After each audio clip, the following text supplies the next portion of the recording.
But let's take you to this conversation now. African executives living abroad believe they have a role to play in unlocking economic growth across Africa and would be interested in ad hoc paid consulting work to companies back home. Now, according to an informal survey conducted by executive search firm HomecomingEX, 94% of the African diaspora executives who took part in the survey indicated high levels of motivation to invest in their home countries, coupled with a desire to influence the change they want to see back home.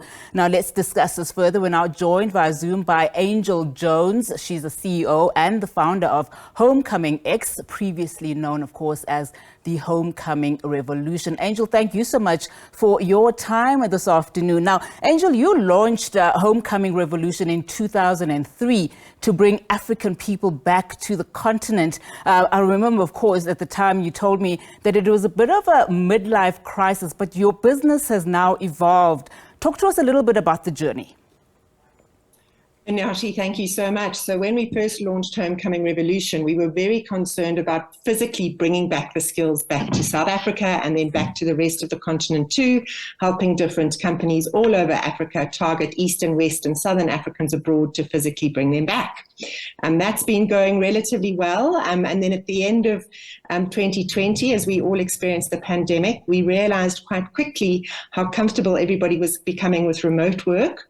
So we launched a new company called InByX, which was giving companies the ability to tap into different skills remotely.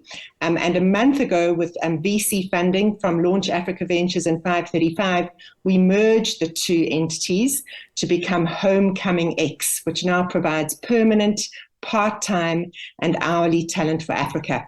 And we've come up with a few very interesting trends that we've put into what we're calling the virtual brain gain report, because we're very excited to be playing a part that gives access now to talent from all over the world. Fantastic. Now, in my intro, I touched a little bit about this informal survey that you have held with, just some of the executives in the African continent. Talk to us about the purpose of, this survey and what are some of the findings?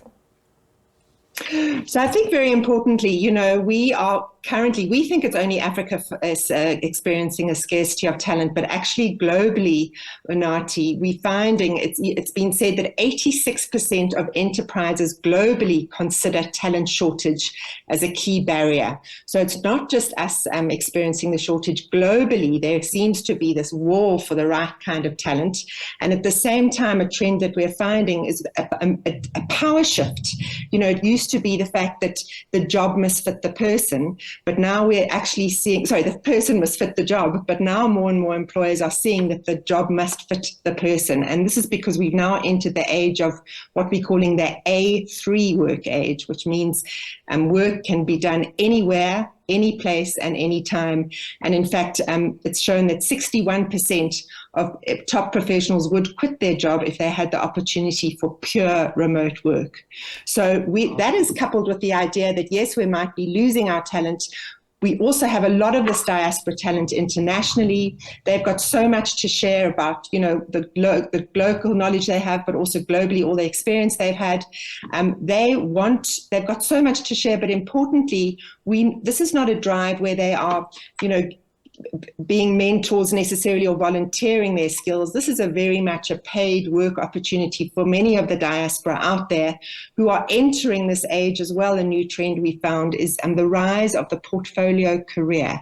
And a portfolio career is literally more and more top professionals are thinking to themselves, I don't want to just work with one company only. I'm happy to still work full time, but I want a portfolio of different roles. So I might work with a multinational for 3 days a week. I might work on Thursdays as a chief financial officer in a fintech startup, and on Fridays I might sit on a couple of boards and do meetings. And so we've harnessed this and really brought to different employers across Africa the idea of the fractional executive. And a fractional executive primarily is somebody who has a portfolio career. They're available to be a fractional chief marketing officer in a business, maybe weekly or every second Thursday. It allows multinationals to tap into that top talent wherever they are. It also offers lots of opportunities for your fast-growing startups across edutech, fintech, agritech across the continent to access these top Africans for literally a fraction of the cost. So we've got a whole database of top Africans globally, but also many of them who are still based on the continent, who are not necessarily looking for full-time, but are available there that you can hire remotely. And we've built a platform where literally each employer would get their own vetted community and access to a vetted community of top talent with automated booking systems, immediate video links, and the ability really to buy the talent in any form that they want or that the talent is available. So it might be 2 hours a week, it might be 3 days a month, but we're very excited to be working and moving into this new part of the request and the rise of different talent.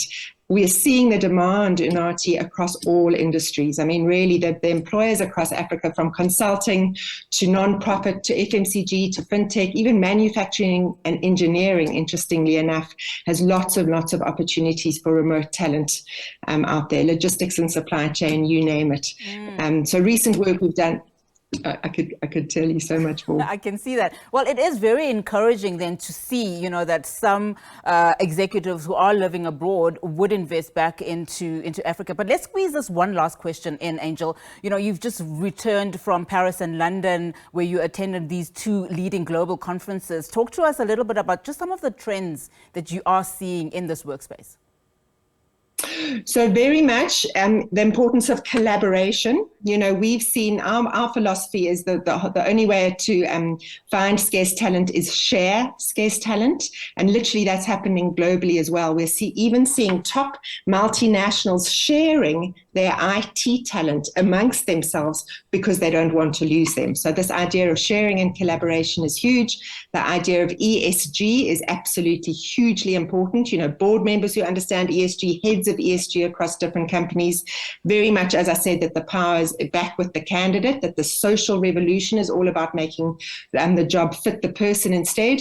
And then also good to know is a massive drive toward female-led businesses and that the gender diversity agenda is very, very important. Angel Jones, thank you so much for your time and for coming through. Of course, Angel Jones, she's the CEO and founder of HomecomingEX, which was previously known as the Homecoming Revolution. All right.